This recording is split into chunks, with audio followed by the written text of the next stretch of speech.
ഇന്നത്തെ എൻ്റെ റെസിപ്പി സേമിയ വെച്ചിട്ട് എളുപ്പത്തിൽ ചെയ്യാൻ പറ്റുന്ന ഒരു നവാബി ഷമായിയാണ്. ഫുഡൊക്കെ കഴിച്ചു കഴിഞ്ഞിട്ട് ഒരു മധുരം കഴിക്കാൻ ഇഷ്ടപ്പെടുന്ന ആൾക്കാരുണ്ടെങ്കിൽ അവർക്ക് എന്തായാലും ഇത് ഇഷ്ടപ്പെടും കേട്ടോ. ഇതുണ്ടാക്കാനായിട്ട് സേമിയ നന്നായിട്ട് കൈവച്ച് പൊടിച്ചിട്ടൊന്ന് മാറ്റി വെക്കാം.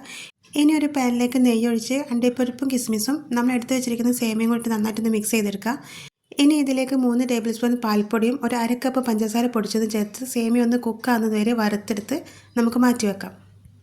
ഇനി വേറൊരു പാത്രത്തിൽ 1/2 ലിറ്റർ പാലൊന്ന് ചൂടാക്കാൻ വെക്കാം.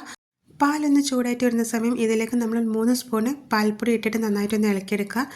ഇനി ഇതിലേക്ക് ഒരു 1/4 കപ്പ് പഞ്ചസാരയും 1/4 കപ്പ് മിൽക്ക് മേഡും കൂടെ തന്നെ 2 ടേബിൾ സ്പൂൺ കോൺഫ്ലവറും കൂടി ഇട്ടിട്ട് നന്നായിട്ടൊന്ന് കുറുക്കിയെടുക്കുക. പാലൊന്ന് കുറുകി വരുന്ന സമയത്ത് നമുക്ക് ഫ്ലെയിം ഓഫ് ചെയ്യാം. ഇനി ഇതൊന്ന് സെറ്റ് ചെയ്തെടുക്കണം. അതിനുവേണ്ടി ഒരു പാത്രത്തിലേക്ക് ആദ്യം നമ്മൾ ഉണ്ടാക്കി വെച്ചിട്ടുള്ള സേമിയയുടെ കൂട്ട് ഒരു ലെയറായിട്ടൊന്ന് ഇട്ടിട്ട് ഒന്ന് പ്രസ് ചെയ്ത് കൊടുക്കുക. ഇതിൻ്റെ മേലെ നമ്മൾ പാലിൻ്റെ മിക്സും കൂടി ഒഴിച്ച് ഇതൊന്ന് ലെയർ ചെയ്തെടുക്കുക. ഏറ്റവും ടോപ്പിലൊന്ന് അലങ്കരിക്കാൻ വേണ്ടിയിട്ട് കുറച്ച് അണ്ടിപ്പരിപ്പ്, ബദം, പിസ്ത ഒന്ന് ക്രഷ് ചെയ്തതും കൂടി എടുത്താൽ നമ്മൾ അടിപൊളി ടേസ്റ്റ് ആയിട്ടുള്ള നവാബി ഷമായി റെഡി ആയിട്ടോ. സൂപ്പർ ടേസ്റ്റാണ്. എല്ലാവരും ഒന്ന് ട്രൈ ചെയ്ത് നോക്കണം. മിൽക്ക് മെയ്ഡിൻ്റെ ഒക്കെ ഒരു ഫ്ലേവർ ഉള്ളതുകൊണ്ട് നല്ല ടേസ്റ്റ് ഉണ്ടോ കഴിക്കാൻ. അപ്പോൾ വീഡിയോ ഇഷ്ടപ്പെട്ടാൽ എല്ലാവരും ലൈക്ക് ചെയ്യാനും ഷെയർ ചെയ്യാനും സബ്സ്ക്രൈബ് ചെയ്യാനും കൂടി മറന്നു പോകരുത്.